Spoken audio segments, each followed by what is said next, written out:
Alrighty. I don't really know what to do for this vlog. I have no vlogging footage because we had a very... I was gonna be like, oh, we have a very crazy day. It was so crazy. But then when I look back on it, it really wasn't that crazy. I woke up at 5:30 this morning because my son was burning up next to me and I felt him. He'd been fussy all night and I really just put it off thinking that it was teething pain, stuff like that, and come to find out he's got a fever of 103.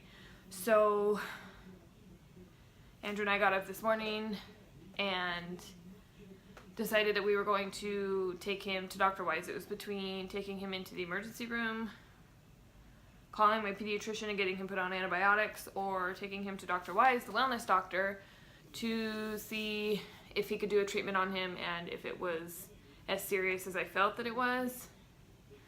So I dropped Beck off at her first day of school, and then I dropped Andrew off at work, and then I headed straight in to my dad's house because he lives right up the street from the doctor's office. So I went there, and me and my sister Lindsay went to the chiropractor's, or Dr. Wise's office. And when we got there, Daxton, he still had his fever. We gave him a little bit of Tylenol that morning, and he started like getting really fussy, and then he would like tensen up, and it was so weird. Like, he would tensen up, but his head would shake, and then his eyes would kind of roll to the back of his head, and he'd kind of close his eyes, and it was just a little weird, and it kept freaking me out. So here I am in the middle of this doctor's office. It's got like 5 or 6 other people in it, and I'm like freaking out, and I'm looking at my sister, and I'm like, dude, I'm about to freak the F out. Like, I don't even know what to do. Why is he doing this? And she's like, it's okay, it's fine, you know, he's got the chills. He's got a fever, like, you gotta think he probably doesn't feel good. And the first thing that came to my mind is, oh my gosh, he's having seizures from this fever. That is not what it was. I have no idea what it was. The doctor said that he had a virus and to let it, you know, run its course, and he's gonna be okay. So he did his treatment, and he's been sleeping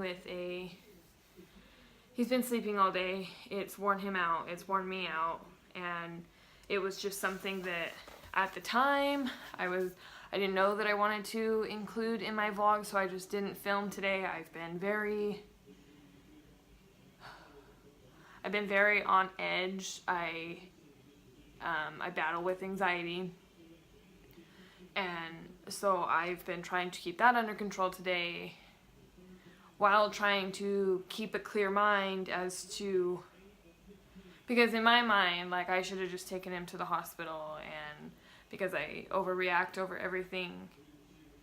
But I'm trying to keep a cool head and trying to think clearly through the situation, which is very hard, and it gets very emotional. And when I have to do that in these certain kinds of situations, when I do get overwhelmed, it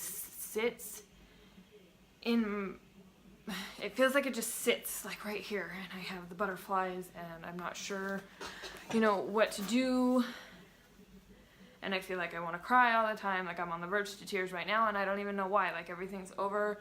My son's fever broke. He's got a low-grade fever right now, and which isn't a bad thing, which means his body's fighting the infection. And I mean, no one ever wants their baby to have a fever, but it doesn't seem to be bugging him. He's sleeping right now, but I had to drive.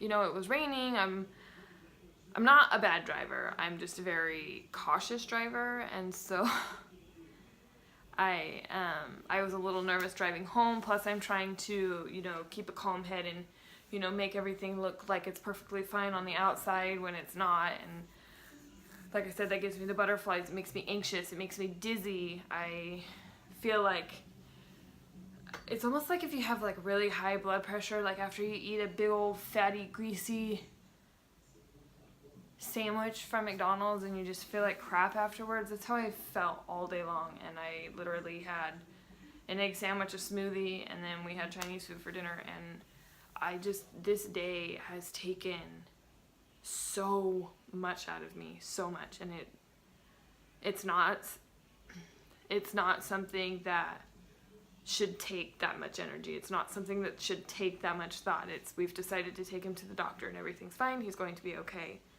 And I find myself second guessing my decisions, and worrying and asking 500 questions to a billion people and probably annoying the crap out of them about it. But that is, and it's not an excuse for not having a vlog, but that is the reason that we don't have a daily vlog like we normally would.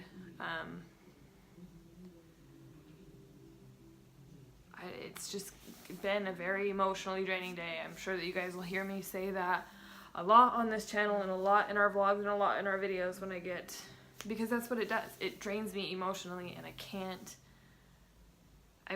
it makes me quick to anger. It makes me, I don't have any patience. I don't have anything left to give, and except for anger. It's like I've tried to stay calm and I've tried to stay, you know, upbeat and happy all day long, and it's just, like I have to force it out of me sometimes, and it just makes it to where I feel like I can't result to anything else at the end of the day instead of anger. And I see the way that this is affecting my relationships with different people, you know, especially my relationship with Andrew. And I mean, it's not like we're not going through a rough spot or anything, but I just see the effects that it has on the people around me, and it sucks. But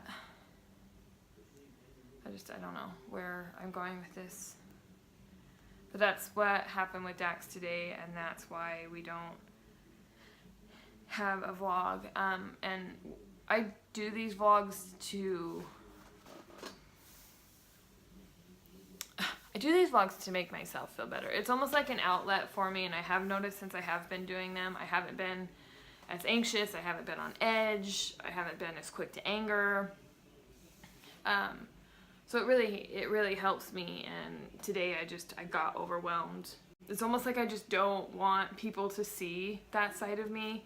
It's going to happen regardless. People are going to see that side of me because I do flip out sometimes in public, like people, and not badly, but you can see that I'm flustered, you can see that I'm upset and stuff like that, but I don't want to willingly, I guess, put myself out there like, oh, feel sorry for me, I've got this and I've got that. And so it's just a really hard topic to talk about, but he's fine, he's okay, and I feel like I've turned his, you know, him being sick around on myself.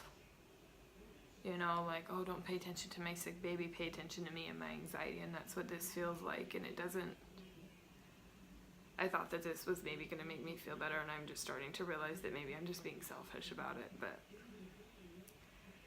anyways, yeah,